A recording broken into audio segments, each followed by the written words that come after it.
estiver com a sua Bíblia, abra comigo no livro das Revelações, no capítulo 11, de versículo 1 até o 2. E veja o que nos diz a palavra de Deus. E nos diz assim, ó: Foi-me dado um caniço semelhante a uma vara, e também me foi dito: Dispõe-te e mede o santuário de Deus, o seu altar e os que naquele adoram.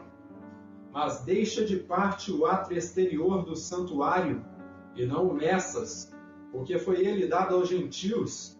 Estes, por 42 meses, calcarão aos pés a cidade santa. Amém?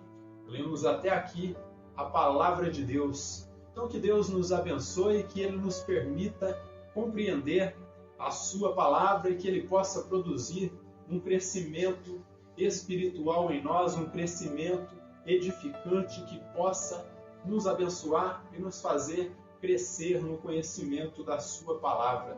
Então nessa perícope nós encontramos a segunda parte deste interlúdio, ou intervalo entre a sexta e a sétima trombeta, intervalo esse que começou lá no capítulo 10, como nós vimos na exposição anterior, aquele anjo poderoso com um livrinho aberto em suas mãos, livrinho esse que nós interpretamos nos cultos anteriores, que se trata do Evangelho do nosso Senhor e Salvador Jesus Cristo.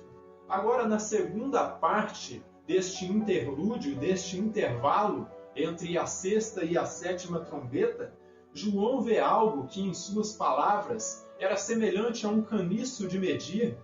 Este instrumento, naquela época, era um bambu oco que media em torno de 3 metros de comprimento e que era usado para medir objetos. Esse era o caniço que João se refere aí.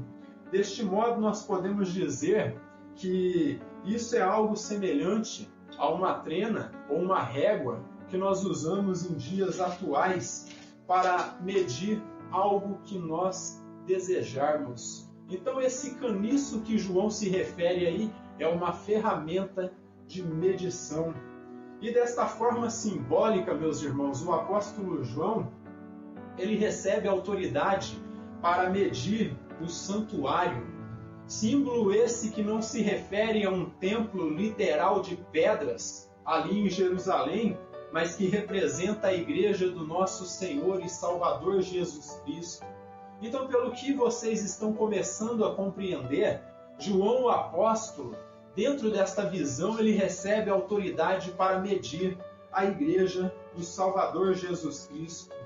Abra comigo em 1 Coríntios, no capítulo 3, versículo 16 e 17, e nós vamos encontrar o apóstolo Paulo, ele fazendo referência ao templo do Espírito Santo como sendo a própria igreja. Então, no capítulo 3 de 1 Coríntios, versículo 9, e depois, deixe-me ver aqui, 16 e 17.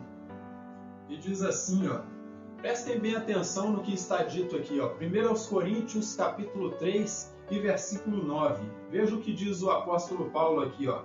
Porque de Deus somos cooperadores, lavoura de Deus, edifício de Deus sois vós. Então o apóstolo Paulo ele está falando que o santuário de Deus é a igreja do nosso Senhor e Salvador Jesus Cristo.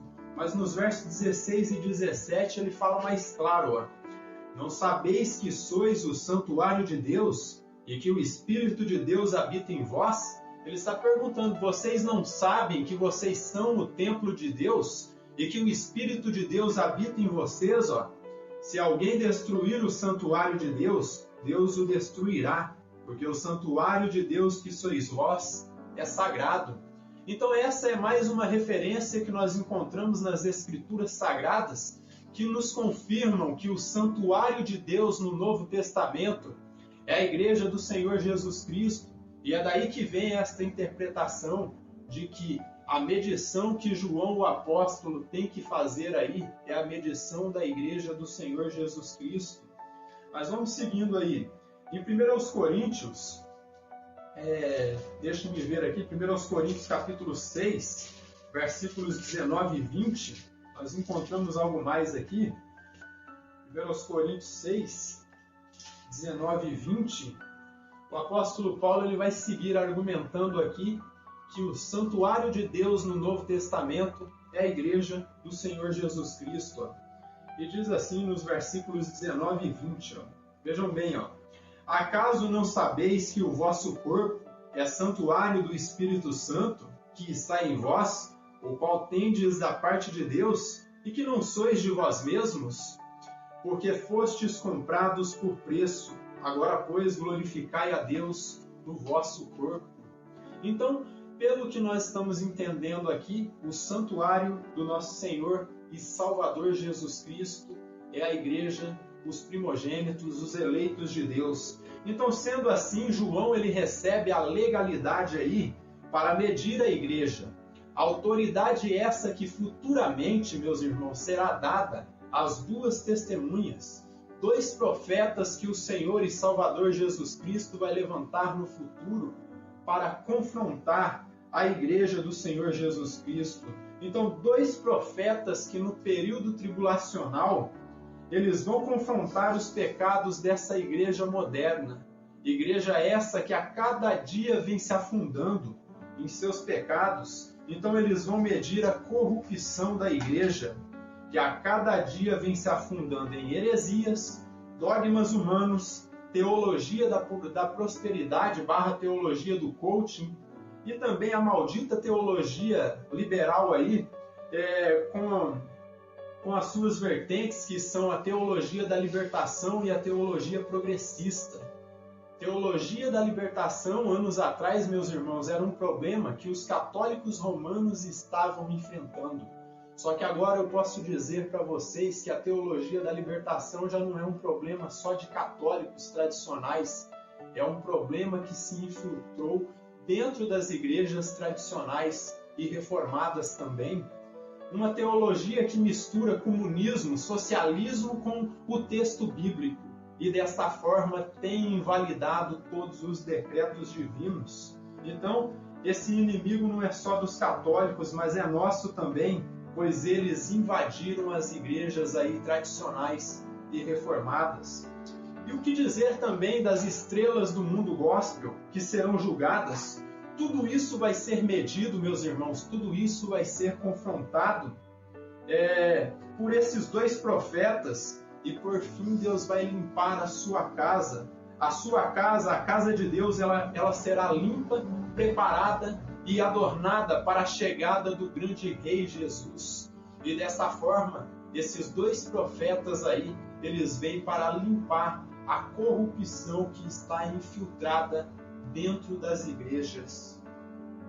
Falsos profetas, meus irmãos, mestres equivocados, pseudos pastores, todos eles vão cair por terra diante do confronto que virá por meio dessas duas testemunhas. Então, o ato de medir o santuário de Deus, meus irmãos, se refere a uma correção que virá para o povo de Deus no período tribulacional. Então, pseudo-pastores vão cair por terra e a sujeira varrida, pois o julgamento vai começar dentro da casa de Deus. Abra comigo aí em 1 Pedro, no capítulo 4, e versículo 17. E veja o apóstolo Pedro dizendo que o julgamento ele começa dentro da casa de Deus para depois sair para julgar o mundo.